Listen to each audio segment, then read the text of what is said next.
Pen तालुक्यातील वाशी वडखळ विभागातील 13 ग्रामपंचायती हद्दीतील 70,000 लोकवस्तीला येत्या आठवड्याभरात आठवड्यातून एक दिवस पाणी पुरवठा होणार असल्याचं पत्र संबंधित सरपंच प्रशासकांना जिल्हा परिषद ग्रामीण पाणी पुरवठा कार्यालयानं पाठवल्यानं संतप्त झालेल्या माजी जिल्हा परिषद बांधकाम सभापती संजय जांभळे यांनी तातडीनं पत्रकार परिषदेत स्थानिक लोकप्रतिनिधीचं पाणी टंचाई समस्येवर उपाययोजना न केल्यामुळे जनतेला तीव्र पाणी टंचाई समस्येला जानेवारी महिन्यापासून सामोरं जावं लागणार असल्यानं या समस्येवर आता जनतेनं उठाव करून आगामी निवडणुकीत हा मुद्दा लोकप्रतिनिधींसमोर ठेवून यांना गावबंदी करावी असं खारेपाटातील जनतेला पत्रकार परिषदेतून आवाहन केल्यानं ऐन जिल्हा परिषद पंचायत समिती निवडणुकीत पाणी टंचाई समस्येची पोलखोल केल्यानं राजकीय वातावरण चांगलंच तापणार आहे। थोडक्यात सांगायचं कारण एकच आहे की काल 15 तारखेला ग्रामीण पाणी पुरवठ्यावाल्यांनी नोटीस काढली प्रत्येक ग्रामपंचायतला आणि त्यामध्ये त्यांनी नमूद केलेलं आहे की तुम्हाला आठवड्यातून एकच वेळ पाणी मिळेल, तो पण सकाळी 6 ते सकाळी 3।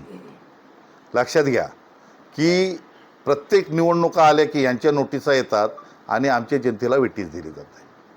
पुन्हा तो पाणी देत असताना त्यांनी सबब काय सांगितलेले आहे की शापाडा पाणी संपलेलं आहे, त्याच्यामुळे आम्हाला त्याचं नियोजन करणं आहे। आता नियोजन करत असताना डिसेंबरपर्यंत पाणी पडत होता आणि असं काय घडलं की जानेवारीपासूनच पाणी संपला, पण अजून आपल्याला 5 महिने जायचे आहेत।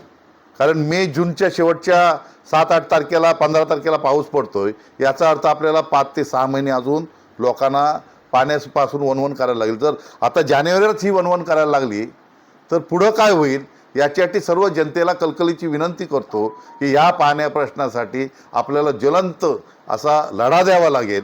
कारण भारतीय जनता पक्षाचे इथे खासदार आहेत, भारतीय जनता पक्षाचे इथे आमदार आहेत आणि या प्रभागामध्ये भारतीय जनता पक्षाचा पण जिल्हा परिषद सदस्य होता।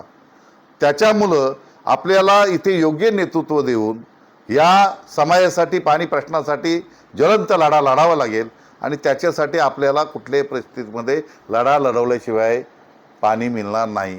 पण दुःखाची बाब एकच आहे, जरी तो पाणी आम्हाला तुम्ही आठवड्यातून एक वेळ देतात तो पण आम्हाला कुठला पाणी देता? मृत पाणी। मृत पाणी म्हणजे काय की गढूळ पाणी तुम्हाला मिळणार। म्हणजे यांचं एक कलमी कार्यक्रम आहे की इथली जनता मरायला पाहिजे आणि ह्या मेलेली जनतेवर आम्ही राज्य करायला पाहिजे। की मागच्या वेळेस आपण लोकसभेला उद्धवसाहेब गटाचं आपण गीते साहेबांचं काम केलं, आम्ही व्यक्ती बघून काम करत असतो।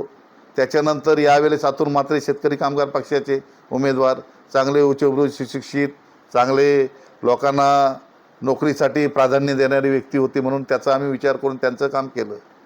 जर महाविकास आघाडीची या विभागामध्ये जर युती झाली आणि होणार रायगडमध्ये झाली तर यामध्ये त्या युतीतून जर मला सीट मिळाली तर मी नक्कीच सांगतो की आदरणीय जैनभाई यांच्या नेतृत्वाखाली त्यांच्या पक्षाच्या यात जर सीट मिळाली तर त्या नेतृत्वात मी सीट लढवी।